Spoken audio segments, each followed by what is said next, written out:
My husband told me, I never loved you. The next day, he found what I left on his desk, and it ended everything. Hi everyone. Before we get into today's video, I need your help. We've noticed that the channel's reach has been dropping a bit, and one of the best ways you can support us is by subscribing.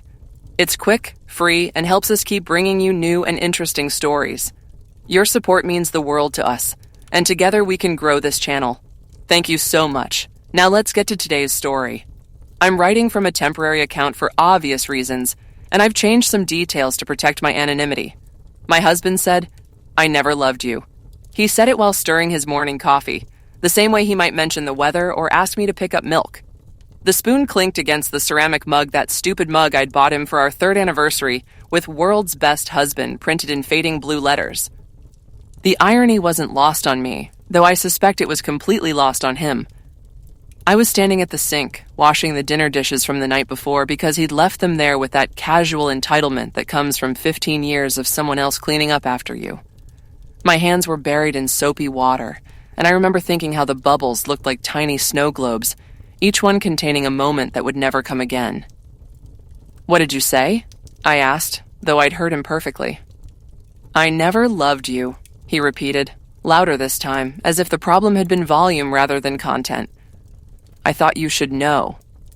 The plate I was holding, our wedding china, the pattern we'd spent hours choosing at Macy's, slipped from my fingers and shattered against the bottom of the sink. White porcelain scattered like confetti at a funeral. He looked up from his coffee. Be careful with those. They were expensive.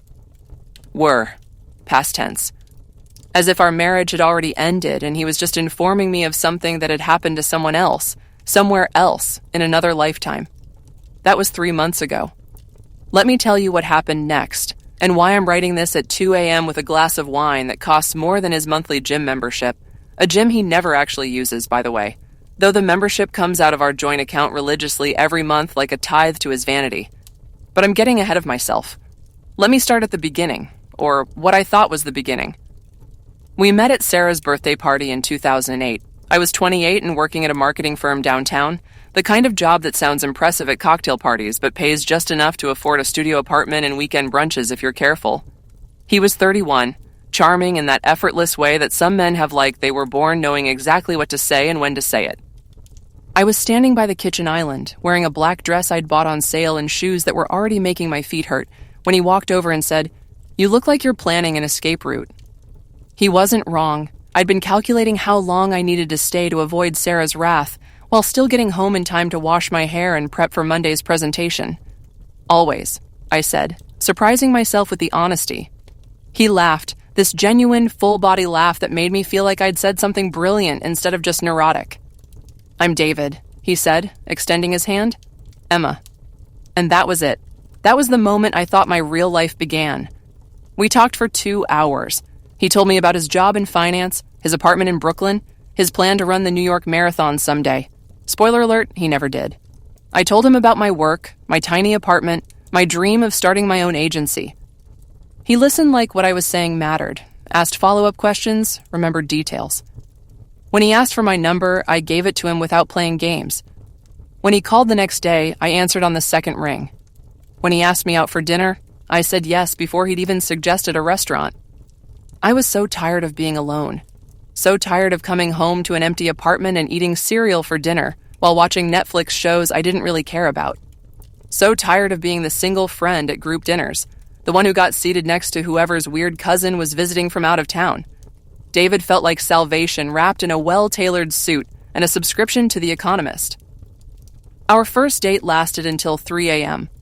We went to dinner at this Italian place in the village, then walked around Washington Square Park, then ended up at his apartment drinking wine and talking about everything and nothing. I remember thinking how easy it was, how natural. Like we'd been having this conversation for years instead of hours. He kissed me as I was getting into the cab, and I felt it all the way home, that electric possibility of something real beginning. We were inseparable after that. He'd pick me up from work, and we'd walk to this little Thai place near my apartment. Weekends were spent exploring the city, trying new restaurants, going to museums I'd lived here for 6 years but never visited. He introduced me to jazz clubs, and I introduced him to poetry readings in coffee shops where the baristas had more tattoos than the customers. 6 months in, he started leaving a toothbrush at my place. 8 months in, I had a drawer at his. By year 2, we were talking about moving in together, about the future, about what kind of neighborhood we wanted to raise kids in someday. I should have noticed that he always talked about someday. Never soon, never next year, never with any specificity that might require actual planning or commitment. But I was so busy being grateful that someone wanted a someday with me at all that I didn't think to ask when someday might arrive. The proposal came on our 3-year anniversary. He took me to the same restaurant where we'd had our first date, ordered the same wine, even requested the same table by the window. I thought it was romantic. Now I realize he just didn't want to put effort into creating a new memory. The ring was beautiful, a classic solitaire that looked exactly like every other engagement ring in every jewelry store window. When I think about it now, that should have been my first clue. Not the ring itself, but the fact that it could have been for anyone. There was nothing about it that was specifically me, nothing that said he'd thought about what I might want versus what was expected. But I said yes, of course. I cried happy tears and called my mother from the restaurant bathroom and felt like the luckiest woman in New York. The wedding was perfect in that Pinterest board way that makes all your friends secretly jealous and your mother proud to show pictures to her book club. 200 guests at a venue in Westchester with string lights and mason jars and a band that played exactly the right mix of classic hits and current songs to keep both our grandparents and our college friends happy. I planned every detail myself because David was too busy with work, but also because he trusted my taste completely. I chose the flowers, the menu, the favors, the seating chart. I addressed the invitations by hand and stressed over whether the centerpieces were too tall and coordinated with 3 different vendors to make sure the timeline ran smoothly. David showed up in the tux I'd picked out and smiled for photos and danced to the song I'd chosen for our first dance. He was a perfect groom in the way that a mannequin is a perfect model, beautiful and appropriate and completely without personality. Our honeymoon was 2 weeks in Italy, which sounds romantic until you realize that I planned every day of that too. I researched restaurants and museums and booked tours, while David played golf with his buddies and told everyone who would listen that he was letting Emma handle the details because she loves that stuff. I did love it, actually. I loved planning and organizing and making sure everything was perfect. What I didn't love was that it never occurred to him to help, or even to ask what I might want to do, or to plan a single surprise for me during what was supposed to be our honeymoon. But the sex was good and the wine was better and the photos were gorgeous, so I told myself I was being ungrateful. This is what marriage was, I thought. Division of labor, complementary strengths. I was the planner and he was the... What exactly was he? The charmer, I suppose. The one who made friends with the hotel concierge and convinced the restaurant owner to give us the best table and talked the customs officer out of charging us for the extra bottle of wine in our luggage. He was good at making things easy in the moment, even if he never thought ahead to prevent problems in the first place. The first 5 years of marriage were what I now recognize as the slow fade, though at the time I told myself we were just settling into a comfortable routine.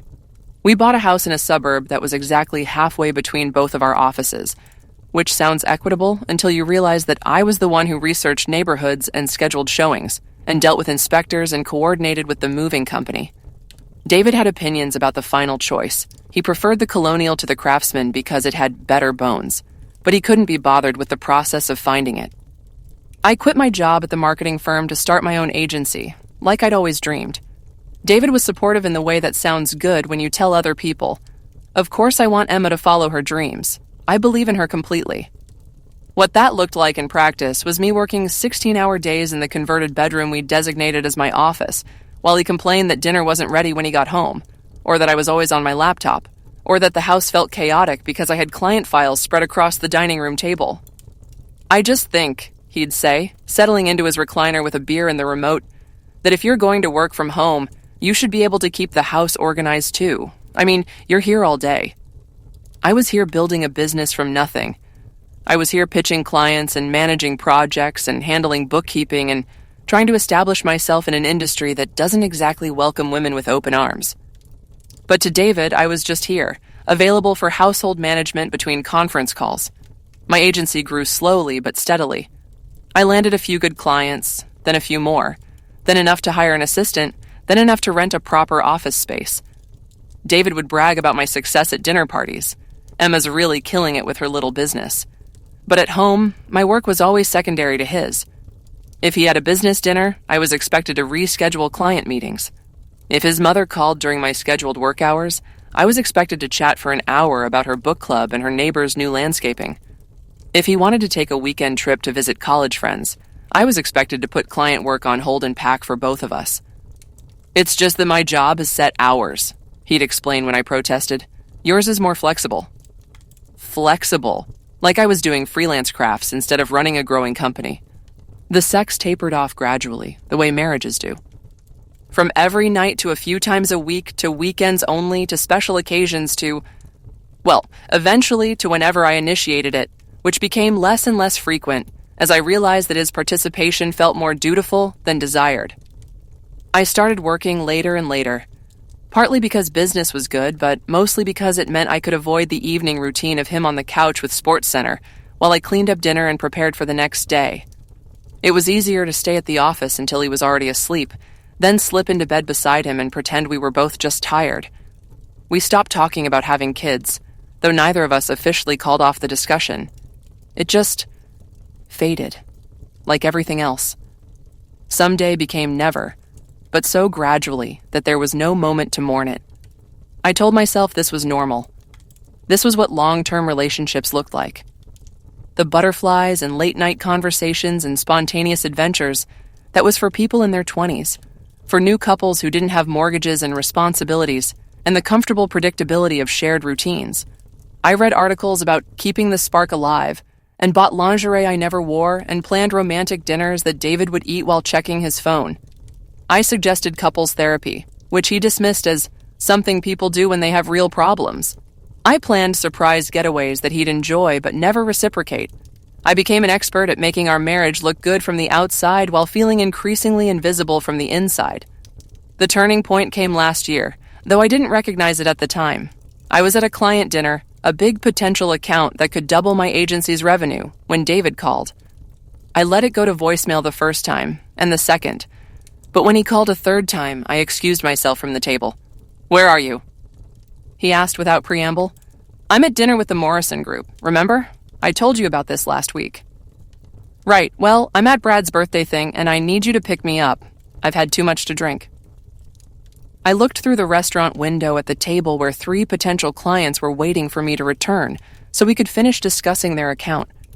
This dinner had taken 2 months to coordinate, and could be the difference between my agency surviving another year or shutting down. "Can you take an Uber? I'm in the middle of something really important." "Emma." His voice had that edge it got when he was drunk and feeling entitled. "I need you to come get me. Now. I'm not getting in some stranger's car when my wife is available. David, I can't just leave. These people flew in from Chicago specifically for this dinner. Your husband is more important than some random business meeting." Some random business meeting. My career, my financial future, my professional reputation, random. I stayed at dinner. I closed the deal. I drove home at midnight with a signed contract and a sick feeling in my stomach because I knew David would be furious that I'd chosen my little business over his convenience. He was asleep on the couch when I got home, still wearing his clothes from Brad's birthday party, with the TV playing some late-night infomercial about kitchen gadgets we'd never use. I covered him with a blanket and went to bed alone, clutching my phone with the signed Morrison contract displayed on the screen like a talisman. The next morning he was icy, not angry that would have required emotional engagement, just cold and distant in the way that made me feel like I'd fundamentally failed as a wife. "I had to take an Uber home," he said, not looking up from his coffee. $47? Not "congratulations on the biggest deal of your career." Not "I'm proud of you for standing up for your business." Not even "I'm sorry I put you in that position." $47. That's what my professional breakthrough was worth to him. That night, I did something I'd never done before. I opened a separate bank account under just my name and transferred half of my business income into it. Not to hide money from David exactly, but to have something that was completely mine, untouchable by his casual dismissal of my work. It felt like the first authentic thing I'd done in years. The final year of our marriage was a masterclass in willful blindness on both our parts. I threw myself into work with the intensity of someone trying to build a life raft while the ship is sinking. David retreated into a routine so predictable I could have set my watch by it. Gym at 6 a.m., except he wasn't actually going to the gym. Work from 8 to 6, couch and TV from 7 to 11, bed by midnight. We were roommates who shared a mortgage and occasionally attended social events together. We were polite to each other in the way you're polite to someone you might need to ask for directions someday, but don't particularly want to talk to. I started staying at the office until 8 or 9 p.m., not because I had to, but because I wanted to. My real life happened at work, where I was respected and valued and challenged, where my opinions mattered and my decisions had consequences and my success was measured by results rather than by how well I anticipated someone else's needs. Home became the place I went to sleep and shower and keep my clothes. David became the person who lived there too. I stopped cooking elaborate dinners and started keeping easy things in the freezer. I stopped planning weekend activities and started making my own plans with friends. I stopped initiating sex and discovered that David wasn't going to initiate it either, which was both relieving and devastating. We went to his company Christmas party and smiled for photos and made small talk with his coworkers' wives about holiday plans and home renovations. We went to my sister's wedding and danced to At Last and looked like the stable married couple who had it all figured out. But at night, lying in bed while David slept beside me, I would stare at the ceiling and wonder when I had become so good at pretending to be happy that I'd forgotten what actual happiness felt like. I started researching divorce attorneys, not because I was ready to leave, but because I wanted to understand what leaving would look like, what it would cost, how assets would be divided, whether I could afford to keep the house or the car or the life I'd built. I was careful about it, using incognito browsers and deleting history, but I wasn't particularly secretive. Some part of me wanted David to find out, to ask questions, to care enough about our marriage to notice that I was researching how to end it. He never asked. In February, I hired Sarah Chen, the lawyer who'd handled my business incorporation. Not to file papers, just to understand my options. She was kind but direct in the way that good lawyers are. "Are you sure this is what you want?" she asked after I'd outlined my situation. "I don't know what I want," I admitted. "I know what I don't want, which is to keep living like I'm invisible in my own life." "Have you talked to your husband about how you're feeling?" I almost laughed. "I've tried. He either changes the subject or tells me I'm being dramatic or suggests that I'm just stressed about work." "And couples therapy?" "He thinks therapy is for people with real problems." Sarah nodded like she'd heard this story before. "Well, if you decide to move forward, you're in a good position. Your business is successful and completely separate from his assets. You've kept good records. The house is in both names, but you've been making most of the mortgage payments for the past 3 years." I had been, actually. As my income grew and David stayed static, I'd quietly taken over more and more of our joint expenses. I told myself it was temporary, that he was going through a slow period at work, that couples support each other through different seasons. But Sarah's comment made me realize that I'd been financially supporting a man who thought my career was a hobby and my feelings were inconvenient. "What would I need to do?" I asked. "First, document everything. Financial records, communications, evidence of his contributions to household expenses and responsibilities. Keep copies of everything in a safe place he doesn't have access to." I started that night. Bank statements, tax returns, receipts, emails, text messages. I created a file folder marked Morrison Group Tax Documents and stored everything there. David never looked at my business files. It took me 2 months to compile a complete picture of our marriage, and it was enlightening in the most depressing way possible. Over the past 5 years, I'd paid 73 of our household expenses while doing approximately 90 of our household management. I'd planned every vacation, attended every family event, organized every social gathering. I'd bought Christmas gifts for his family, remembered his friends' birthdays, scheduled our doctor appointments, maintained our social calendar. I'd been managing David like he was another business account, except my actual business accounts paid their invoices and acknowledged my contributions. The documentation process was oddly therapeutic. For the first time in years, I was looking at my life objectively, seeing patterns instead of just reacting to individual incidents. It wasn't that David was evil or abusive in any obvious way. It was that he'd never seen me as a full person with needs and desires and ambitions that mattered as much as his own. I was a supporting character in his life story, and I'd been playing the role so well that I'd forgotten I was supposed to be the protagonist of my own. The conversation that ended our marriage happened on a Tuesday morning in June. I remember because I'd been dreading Tuesdays. They were the day I had standing client calls with my biggest accounts, which meant getting up at 6 a.m. to prepare and being on from 8 a.m. to 2 p.m. straight. David had been out late the night before at some work thing, or so he said. I'd stopped keeping track of his evening activities months ago, and he was moving slowly around the kitchen, opening and closing cabinets like he was looking for something specific but couldn't remember what. I was prepping for my Morrison Group call, the biggest client I'd ever landed and still the foundation of my agency's success. My notes were spread across the counter, my laptop was open to the presentation I'd spent the weekend refining, and I was doing that final mental run-through that always calmed my nerves. "Emma," David said, and something in his tone made me look up. He was standing by the coffee maker with his back to me, and his shoulders had that set to them that I'd learned meant he was about to say something he knew I wouldn't like. What? I've been thinking. Never good words from a husband. I closed my laptop and gave him my full attention, which in retrospect was more consideration than he'd given me in months. "This isn't working," he continued, still not turning around. "We both know it." My heart started beating faster, but not with the panic I would have expected. It was more like the way your pulse speeds up when you're finally about to get news you've been waiting for, even if it's not good news. "What isn't working?" Now he turned around, and his face had that distant expression I'd become so familiar with, like he was solving a problem that involved me, but wasn't really about me. This, us, the whole thing. He gestured vaguely around the kitchen as if our marriage was a room that needed redecorating. "We're like roommates who happen to be legally bound to each other." He wasn't wrong, but hearing him say it out loud felt like a punch to the stomach anyway. "So, what are you saying?" I asked, though I knew. "I think we should get divorced." The word hung in the air between us like smoke from a fire neither of us had meant to start. "Is there someone else?" I asked, because that's what wives ask in this situation, even when they already know the answer won't change anything. "No," he said too quickly. "It's not about someone else. It's about us. We want different things. What do I want that you don't want?" He looked genuinely confused by the question, like I'd asked him to explain quantum physics or name the capitals of all 50 states. "I don't know, Emma. You tell me. You're never here anymore? You're always working?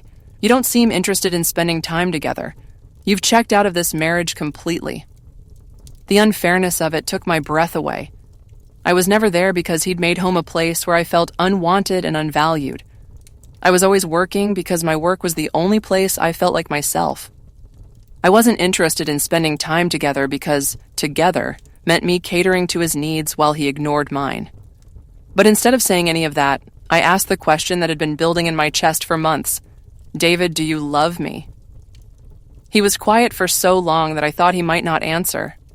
When he finally spoke, his voice was matter of fact, casual, like he was commenting on the weather. "I never loved you." The coffee pot finished brewing with a little beep, cheerful and oblivious. "What?" "I mean, I cared about you. I still do. But love?" He shrugged. "I don't think I know what that means. I thought marriage was about compatibility, you know? Similar goals, getting along well enough, building a life together. I thought love was something people made up for movies." I stared at him, this man I'd spent 10 years of my life with, and realized I was looking at a stranger. Not because he'd changed, but because I'd never really seen him before. I'd been so busy loving him that I'd never noticed he wasn't capable of loving me back. "You married me without loving me," I said slowly, testing the words. "I married you because you made sense," he corrected. "You were smart and successful and we got along. You wanted the same things I wanted. Nice house, stable life, respect in the community. It seemed like a good partnership. Partnership, like we were starting a business together. Like my feelings were just another asset to be managed. And now? Now we want different things. You want to build some empire with your little agency, work all hours, be this independent career woman. I want a wife who's present, who prioritizes home and family, who understands that my career has to come first because I make more money. The casual way he dismissed everything I'd built made something shift inside my chest. Not break exactly, but settle into a new configuration, like bones healing after a fracture. I see, I said. I think we should tell people we grew apart, he continued, apparently mistaking my calm for agreement. No one's fault, just two people who wanted different things. We can probably keep it pretty amicable if we're both mature about it. Amicable? Mature. Like the end of our marriage was a business deal that needed to be handled professionally. When do you want to do this? I asked. I was thinking we could separate now and file papers in a few months. Give people time to get used to the idea. I can stay at Brad's place while we figure out the house situation. He'd already talked to Brad. He'd already made plans to leave. This wasn't a conversation about our marriage. It was a notification about a decision he'd already made. Okay, I said. He looked surprised. Okay? Okay, you should pack some things and go to Brad's. We can talk about next steps later. That's it? No crying, no begging me to stay, no asking if we can try counseling? The fact that he expected me to beg was maybe the most revealing thing he'd said yet. Would any of that change your mind? I asked. No, he admitted. Then no. No crying or begging or counseling. He looked almost disappointed, like he'd been hoping for more drama. Maybe that would have made him feel more important, more desired, more like the protagonist of this story instead of just another man who'd mistaken a woman's kindness for weakness. I'll get some things together, he said finally. I nodded and reopened my laptop. I had a client call in an hour and a presentation to finalize. I had work to do, a business to run, a life to build. David left that afternoon with 2 suitcases and a promise to call later about logistics. I watched him load his car from the kitchen window and felt nothing except a strange lightness, like I'd been holding my breath for years and could finally exhale. That night, I called Sarah Chen. I'm ready to file papers, I told her. Are you sure? This is a big decision, Emma. Maybe you should take some time to... I'm sure, I interrupted. How quickly can we get this done? What David didn't know, what nobody knew except Sarah and me, was that I'd been preparing for this moment for months. Not hoping for it exactly, but understanding that it might be inevitable and wanting to be ready if it came. I'd already moved most of my assets into accounts he couldn't touch. I'd documented every financial contribution, every household responsibility, every instance of his dismissal and disregard. I'd consulted with an accountant about the tax implications and a real estate agent about the current value of our house. I'd been getting ready to save myself, and when David finally gave me permission to do it, I was more than ready. The legal process moved faster than he expected. Sarah was efficient and thorough, and since I'd done most of the groundwork already, we were able to file comprehensive papers within 2 weeks of his departure. David got served at his office on a Thursday afternoon. He called me 20 minutes later, furious. What the fuck is this, Emma? You're asking for alimony, and you want me to buy out your half of the house? We agreed this would be amicable. We agreed that you thought it should be amicable, I corrected. I never agreed to anything. This is ridiculous. You make good money with your little business. Why would you need alimony? Because I supported you financially for 3 years while you figured out your career situation. Because I managed our entire household while building my agency. Because the law recognizes that marriage is a partnership, and when partnerships dissolve, assets need to be divided fairly. But you don't need the money. Whether I need it isn't the point, David. Whether I earned it is. There was silence on the other end of the line. When he spoke again, his voice was different, smaller, less certain. I thought we could handle this ourselves, without lawyers and all this hostility. You mean you thought I would handle it myself and make it easy for you, the way I handled everything else in our marriage? That's not fair. You're right, I agreed. It's not fair. It wasn't fair that I planned every vacation we took, managed every social commitment we had, and organized every aspect of our life together while you contributed the bare minimum. It wasn't fair that I built a successful business while you dismissed it as a hobby. It wasn't fair that I loved you for 10 years while you were just along for the ride. Emma, I never meant... It doesn't matter what you meant, I said, and realized as I said it that it was true. His intentions were irrelevant. His impact was what mattered. and his impact had been to make me feel invisible in my own life. "Look," he said, his voice taking on that wheedling tone he used when he wanted something from me. "Can we meet for coffee or something? Talk this through like adults?" "We can communicate through our lawyers like adults," I replied. "That's what adults do when they're dissolving a legal contract." I hung up before he could respond. The divorce took 4 months to finalize. David fought me on almost everything: the alimony, the house, the division of assets, even things that clearly belonged to me like my business equipment and client files.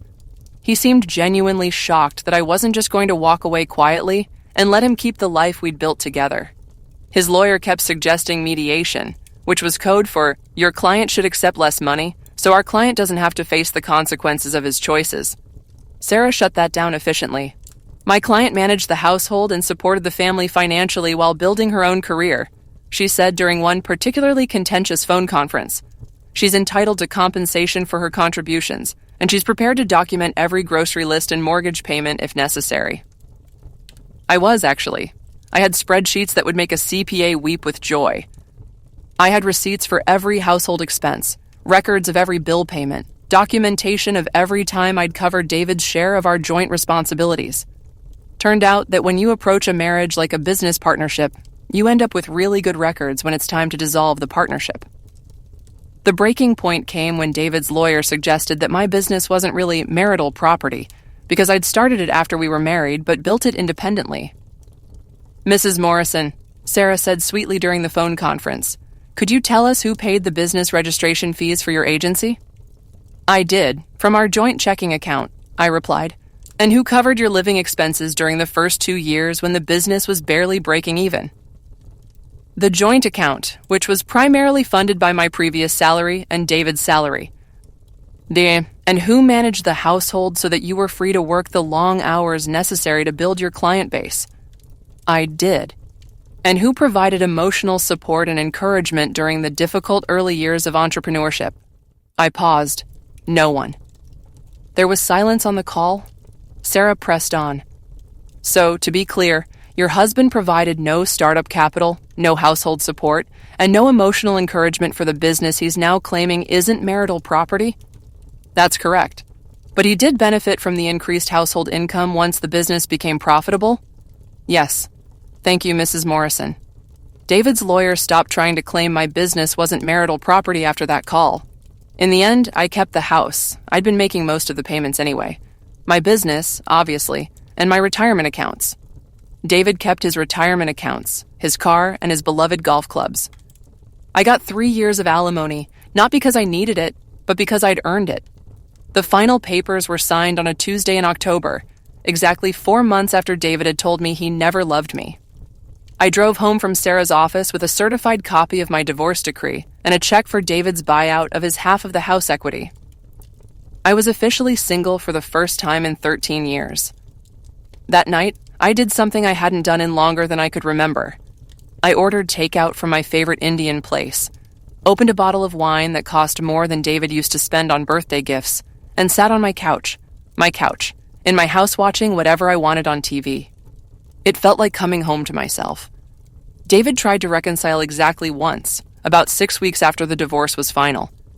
He showed up at my door on a Saturday evening, holding flowers from the grocery store and wearing the sheepish expression of a man who'd expected divorce to feel more like liberation and less like loss. "Emma," he said when I opened the door, "can we talk?" I looked at him. Really looked at him and was struck by how small he seemed. Not physically, but diminished somehow, like he'd been hollowed out. "What do you want to talk about, David?" "I think I made a mistake," he said, holding out the flowers. "I've been miserable without you." I didn't take the flowers. "Without me or without someone to manage your life for you?" He flinched. "That's not fair." "Isn't it? Have you been grocery shopping for yourself? Paying your own bills on time? Remembering to schedule your own doctor appointments?" His silence was answer enough. "What exactly do you miss about me?" I pressed. "My conversation, my sense of humor, the way I challenged you to grow as a person? Or do you miss having someone to handle the boring parts of adult life so you could focus on the fun stuff?" "I miss us," he said lamely. "There wasn't really an us David, there was you and there was me making your life easier. Those are two different things. But we were good together, he insisted. We worked. I worked. You coasted. He was quiet for a long moment, looking down at the flowers that were already starting to wilt in his hands. I know I wasn't a good husband, he said finally, but I could learn. I could do better. You had 13 years to learn, I replied. You had 13 years to notice that I was drowning while keeping us both afloat. You had 13 years to ask what I needed, what I wanted, what would make me happy. You chose not to. People change, Emma. I could change. I looked at this man who'd shared my bed for over a decade, who'd never once asked me what I dreamed about, who'd dismissed my ambitions and taken credit for my successes, and somehow convinced himself that he deserved another chance to do it all again. You know what I realized, David. You didn't fall out of love with me. You never fell into love with me in the first place. You just liked the idea of having a wife, and I was convenient and willing and good at making your life run smoothly. That's not true. Isn't it? Tell me one thing you love about me that isn't about what I do for you. He opened his mouth, then closed it, opened it again. You're beautiful, he said finally. That's not about me. That's about how I look to other people. Tell me about my mind, my personality, my dreams, my fears. Tell me something that shows you know me as a person rather than as a function in your life. The silence stretched between us like a chasm. I thought so, I said gently. David, you can't love someone you've never bothered to know. But I want to know you now, he said desperately. I want to try. You remember what you said to me that morning in the kitchen. You said you never loved me. You were right. And the thing is, I don't think you're capable of loving anyone. Because love requires seeing another person as fully human, as having needs and desires that are just as important as your own. You've never done that with me, and I don't think you even know how. The flowers dropped from his hands, scattering across my front porch like the remnants of something that was never really alive to begin with. Emma, please. I'm lost without you. And there it was, the truth he couldn't say directly. He wasn't heartbroken. He was inconvenienced. He wasn't mourning our love. He was missing his personal assistant. Then learn to find yourself, I said. Learn to be a complete person instead of half a person looking for someone to fill in the gaps. But don't ask me to give up my life again to make yours easier. I stepped back and started to close the door. Emma, wait. I paused. I'm sorry, he said, and for the first time in our entire relationship, he sounded like he meant it. I'm sorry I wasted your time. I'm sorry I made you feel invisible. I'm sorry I took everything you gave me and never gave you anything real back. I know, I said, but sorry doesn't undo 13 years, David. Sorry doesn't give me back the woman I was before I learned to make myself smaller to fit into your life. So that's it? We're really over? I looked at him one last time.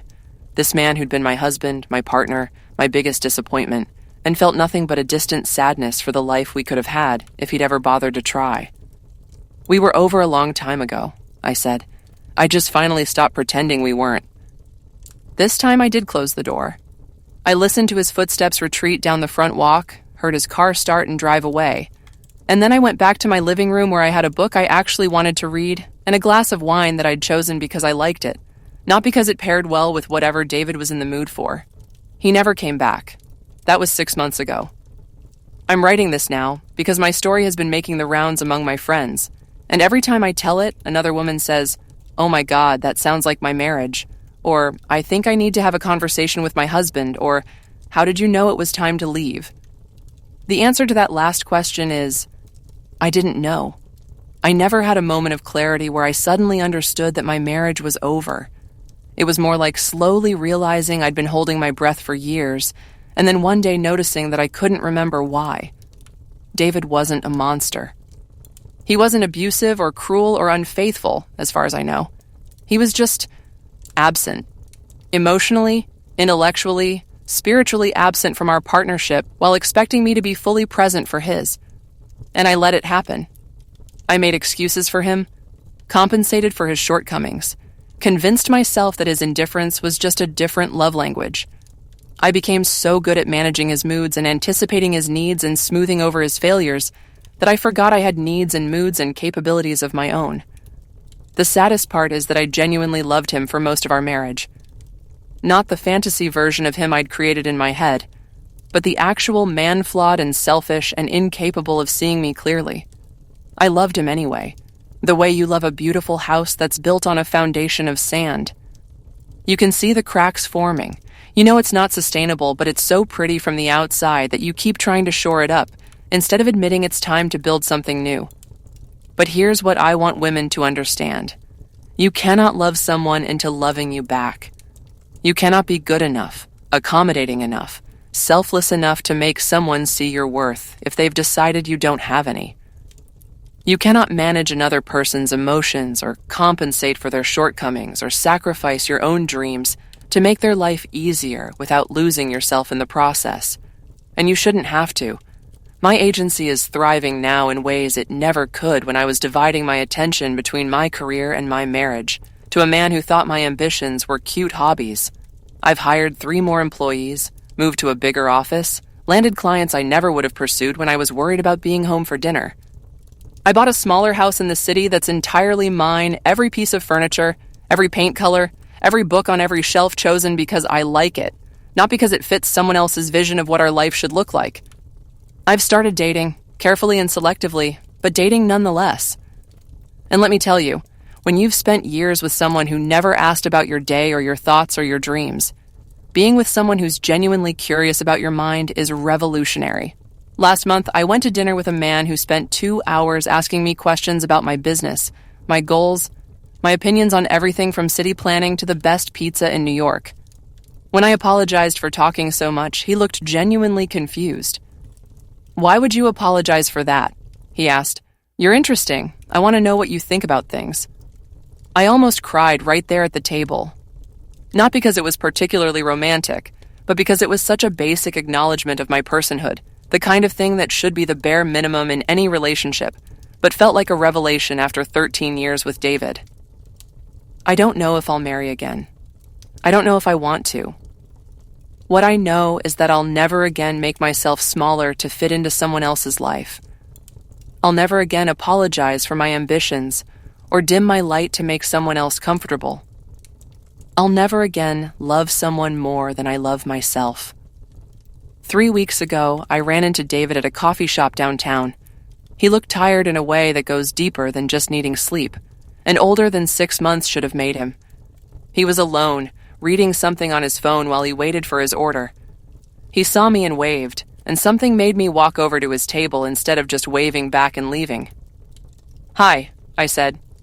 "Hi." He gestured to the empty chair across from him. "Do you have a minute?" I sat down, curious despite myself. "How are you?" he asked, and seemed to actually want an answer. "I'm good," I said. "Really good. You?" He shrugged. "Learning to live alone. It's harder than I thought it would be." "It gets easier," I offered. "Does it?" He looked at me with something that might have been genuine interest. "You look different. Happy, I guess." "I am happy." "Good," he said and seemed to mean it. "I'm glad." We sat in silence for a moment. Finally, he spoke again. "I've been thinking about what you said, about not knowing you. You were right." I waited. "I don't think I know how to know people," he continued. "I think I learned how to perform being in relationships without actually relating. Does that make sense?" It did, actually. It made perfect sense. "I'm seeing a therapist," he said, trying to figure out why I am the way I am. Why I could live with someone for 13 years and never think to ask them what they were afraid of or what they hoped for, or any of the things that actually matter. "That's good, David. I'm glad you're working on yourself." "It's not about getting you back," he said quickly. "I know that ship has sailed. It's about trying to be better for whoever comes next, I guess, if anyone does." I felt a flicker of something that might have been pride in him, or maybe just relief that he was finally taking responsibility for his part in our failure. For what it's worth, I said, I think you can learn those things. It just takes practice and attention and caring enough to try. Yeah. He was quiet for a moment. Emma? Yeah? I know I never said this before, but your agency is incredible. What you built, what you accomplished. I'm sorry I never told you how proud I was. I am proud, even now, even though I have no right to be. But it was the first time in our entire relationship that he'd acknowledged my professional success without qualifying it or diminishing it or making it about himself. Thank you, I said. That means something, coming from you now. His coffee was ready, and mine too. We walked outside together, and for a moment we stood on the sidewalk like two people who used to know each other trying to figure out how to say goodbye. I hope you find what you're looking for, I said finally. I hope you keep finding it, he replied. And then we walked in different directions, and I realized as I watched him go that I felt nothing but a distant wish for his well-being, the way you might feel about a former coworker or a childhood friend you'd lost touch with. He was no longer the person who'd broken my heart or wasted my time or made me feel invisible. He was just someone I used to know, trying to figure out his life the same way everyone is. It was the most peaceful I'd ever felt about our ending. So here I am, 6 months divorced and completely rebuilt. I'm writing this at my kitchen table, in my house, drinking my wine on a Saturday night because I want to, not because I have nothing else to do. I have plenty else to do. I have friends to call, books to read, a business to run, a life to live that belongs entirely to me. If you're reading this and seeing yourself in my story, I want you to know, you are not asking for too much. You are not being dramatic or needy or unrealistic. You deserve to be seen, known, valued, and loved for who you are, not what you do for someone else. You deserve a partner who asks about your dreams and remembers your fears and celebrates your victories without feeling threatened by your success. You deserve someone who knows your favorite coffee order and your least favorite movie and the way you scrunch your nose when you're concentrating. You deserve someone who loves you not just when you're convenient or accommodating or making their life easier, but when you're complicated and demanding and taking up space in the world. You deserve someone who doesn't have to learn to see you as a full person, because they never stopped seeing you that way. And if you don't have that, if you're living with someone who treats you like a supporting character in their story, then maybe it's time to write your own story instead. It's scarier than you think it will be, and easier than you think it will be, and absolutely worth every difficult moment. Trust me, I'm on the other side now, and the view is incredible.